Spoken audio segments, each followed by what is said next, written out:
इन दिनों रिक्त भर्तियों ने सरकार का दिमाग चकरा दिया है। कभी यूपी पुलिस भर्ती के नौजवान धरना देते हैं तो कभी यूपी शिक्षक भर्ती के अभ्यर्थी।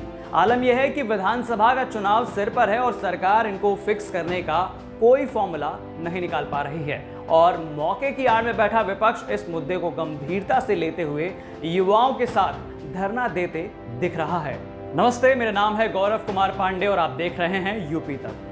ताजा मामला है बेसिक शिक्षा विभाग की 69,000 पदों की भर्ती में आरक्षित वर्ग का।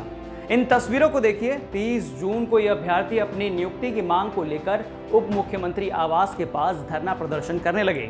हुआ यूं कि अभ्यर्थी कालिदास मार्ग पर मुख्यमंत्री आवास के पास डिप्टी सीएम केशव प्रसाद मौर्य से मिलने जा रहे थे, लेकिन इन्हें पहले ही रोक दिया गया, जिसके बाद सभी अभ्यर्थी वहीं धरने पर बैठ गए।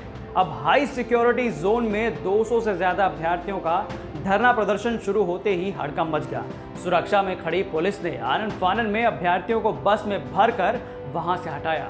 चलिए, युवाओं का गुस्सा तो आपने देख ही लिया, अब जानते हैं आखिर ऐसा हुआ क्या इस भर्ती में जो युवाओं पर लाठी भांजने की नौबत आन पड़ी।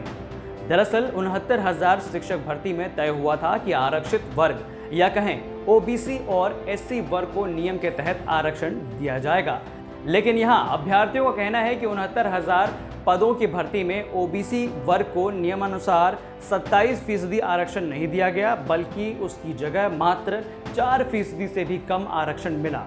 इसी तरह एससी वर्ग को भी 21% आरक्षण नहीं मिला। यही नहीं, बल्कि अभ्यर्थियों का यह भी कहना है कि इस भर्ती में आरक्षण पर जमकर घोटाला हुआ है, लेकिन योगी सरकार के बेसिक शिक्षा मंत्री और विभाग के अधिकारी इस घोटाले को मान नहीं रहे हैं। जबकि यह मामला जब राष्ट्रीय पिछड़ा वर्ग आयोग में गया तो उनकी अंतरिम रिपोर्ट में भी आरक्षण पर घोटाला हुआ, ये बात सामने आ चुकी है। इन सब के बावजूद भी बेसिक शिक्षा विभाग के अधिकारियों ने राष्ट्रीय पिछड़ा वर्ग आयोग से 15 दिन का समय लिया था अपना जवाब देने के लिए। जिम्मेदार अधिकारियों ने अभी तक कोई जवाब नहीं दिया, जबकि लगभग 55 दिन से ज्यादा का समय निकल चुका है। अब पूरा मामला यहां आप समझ ही गए होंगे। इसके बाद हमारे संवाददाता समर्थ श्रीवास्तव ने जब इसकी पड़ताल की और बेसिक शिक्षा मंत्री सतीश द्विवेदी के आवास पर पहुंचे तो वहां मंत्री साहब ने इस मामले में बोलना तो दूर, मिलना भी उचित नहीं समझा और तो और पीआरओ को बाहर भेजकर कहलवा दिया कि वो इस मुद्दे पर बात नहीं करेंगे। कुछ यही हाल बेसिक शिक्षा निदेशक डॉक्टर सवेंद्र विक्रम बहादुर सिंह के यहाँ हुआ। दरअसल इन्होंने तो कैमरा देखते ही सीधे मना कर दिया कि वो इस मुद्दे पर कुछ भी नहीं बोलेंगे, जबकि बड़ी हैरानी की बात है कि और वाकई कष्टदायी है कि उन्हीं के दफ्तर के बाहर अभ्यर्थी 10 दिनों से इस कोरोना काल में घर बार छोड़कर प्रदर्शन कर रहे हैं। तो भैया, साफ जाहिर है कि प्रदेश भर में आज युवा परेशान है, खुद को योग्य साबित करने के बाद भी घर बैठने को मजबूर है, धरना देने को मजबूर है, लेकिन सरकार और उसका तंत्र ना बात करने को राजी है, ना ही जिम्मेदारी लेने को। बहरहाल विपक्ष के लिए ये मौके के रूप में सामने आया और वो अपनी पकड़ युवाओं में बैठाना शुरू कर चुके हैं। और इसी मुद्दे को लेकर कांग्रेस प्रदेश अध्यक्ष अजय कुमार लल्लू ने अभ्यर्थियों के साथ पार्टी मुख्यालय बुलाकर मुलाकात की और कहा कि सरकार नौजवानों के साथ धोखा और विश्वासघात कर रही है। जब जब नौजवान रोजगार की बात करते हैं, ये सरकार उन्हें लहूलुहान करती है। इतना ही नहीं, उन्होंने कहा कि सरकार दलितों के आरक्षण के साथ खिलवाड़ कर रही है।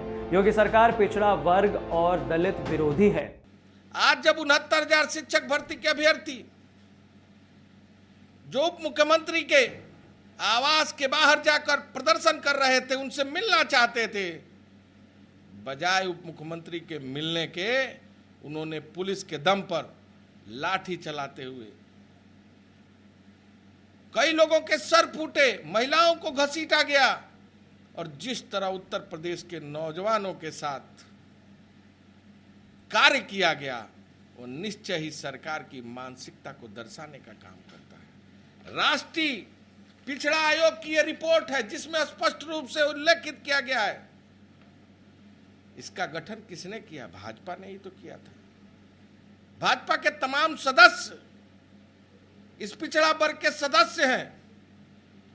रिपोर्ट को भी झुटलाने का काम सरकार कर रही है। सरकार की मंशा स्पष्ट है।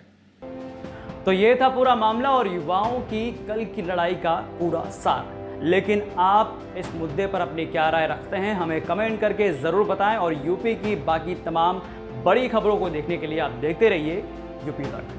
नमस्ते।